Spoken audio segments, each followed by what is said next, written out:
over for today and I'll come back in the morning and practice.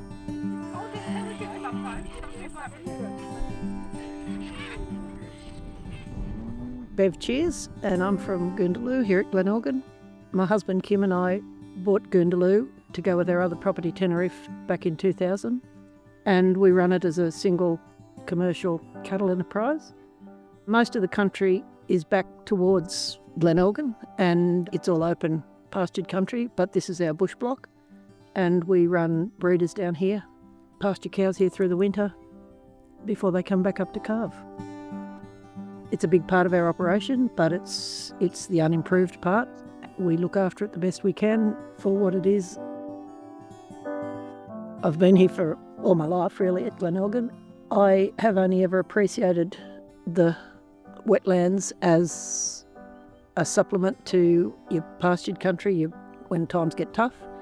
We've always tried to not overgraze them during those tougher times because you do know that they've got to come back and that they are an important part of the ecological system. But yes, since Dr. Hunter's been coming here, he's enlightening me as to their importance and what the different species are. I just thought they were bogs where your horse got bogged, but in fact they're a far more important part of nature.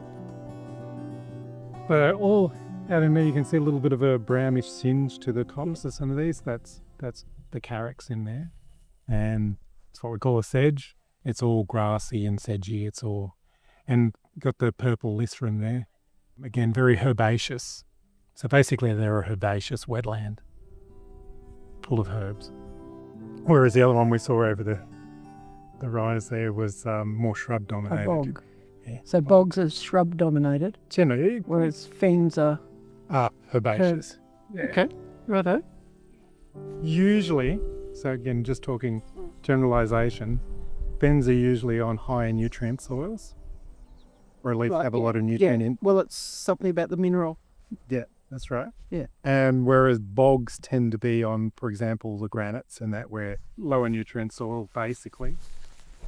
But all of them over time will usually, because they're waterlogged and because have very little oxygen in the water when it's all within the soil and that, they become quite anaerobic and quite acidic, and therefore all the rotten herbaceous stuff doesn't break down.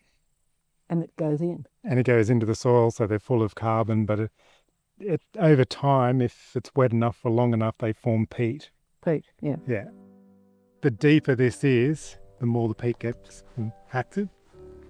That peat forms a great big sponge. The thing about these is because of the peat and all that kind of stuff, it keeps the moisture in it, even when you've got drought. The wildlife used to be just your natural wildlife, your kangaroos, your forest creatures, that sort of thing. But over the last 7 or 8 years, pigs have come and it's just horrendous, the damage they do. It's a family farm and we fully intend to progress with intergenerational transfer.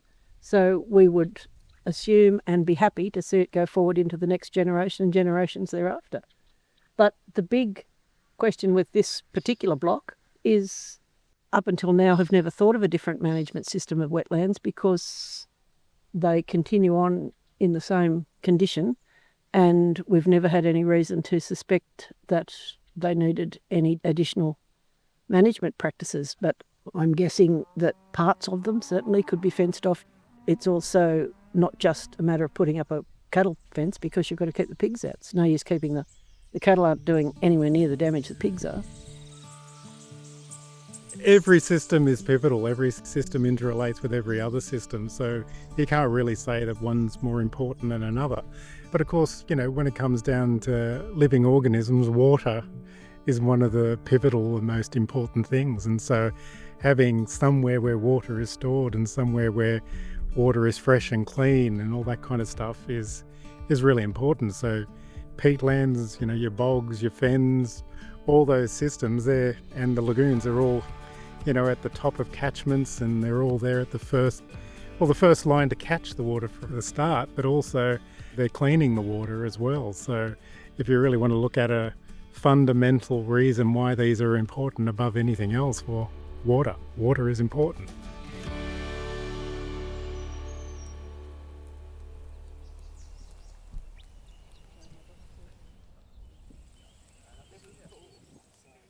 Basically, there's a number of wetlands on the Northern Tablelands. There's 4 broad types. One of them is what we kind of colloquially call the lagoons, particularly around Armidale, Glen Innes. There's the Langoflin, Mother of Ducks Lagoon at Gyra. They're just big open patches of water. And they're formed hundreds of thousands of years ago when the climate was really different. And they were formed in the same way that the far western New South Wales lakes were. So they stopped forming probably 10,000 years ago.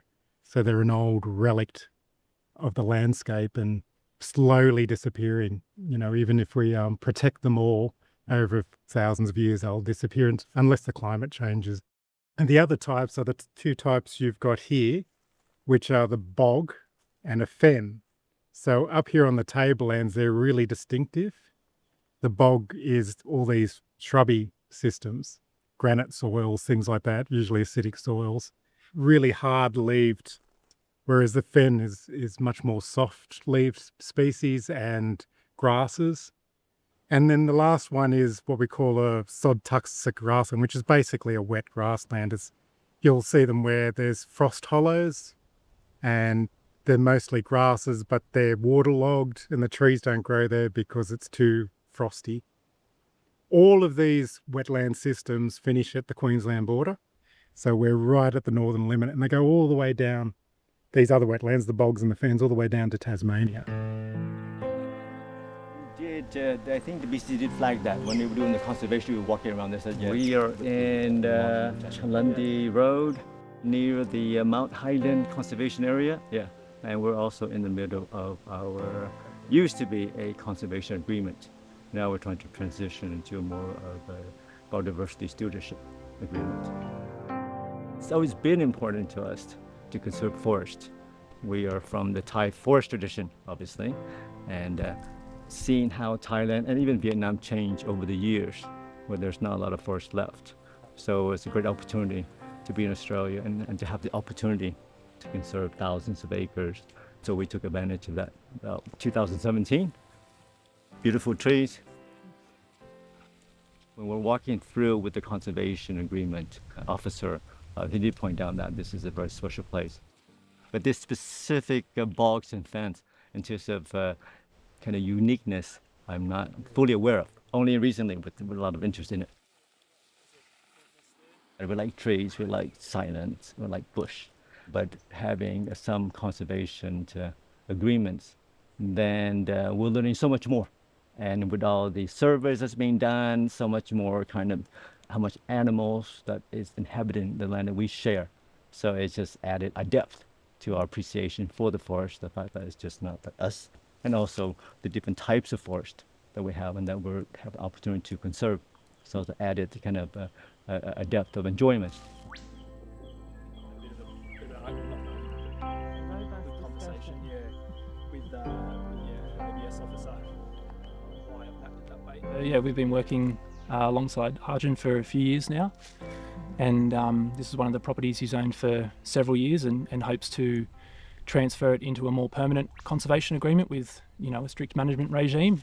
We've been engaged to do the biodiversity surveys at a baseline level to work out biodiversity values, threatened species, threatened ecological communities that occur on the site, and put together a management plan. We collect vegetation integrity data and also threatened species data, so we do a lot of targeted surveys. So this is a pretty interesting site. We have a range of different vegetation types, from wet sclerophyll forest to dry sclerophyll forest to these island wetlands. These tall sort of mountainous forests support a lot of habitat for fauna species. So currently we've got southern greater glider across the site. We've got powerful owls on site. The small rainforest pockets and the wetland areas support habitat for the sphagnum frog, which we've found on site as well.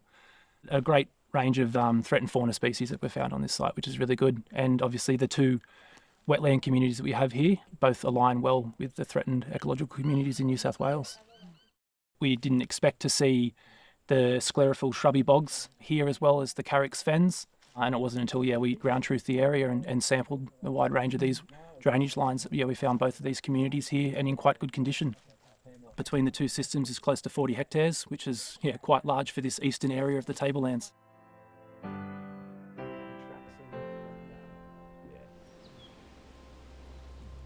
increasing biodiversity. Something to be cherished, to be saved, to be protected for future generations, and to have a part in that. Yeah.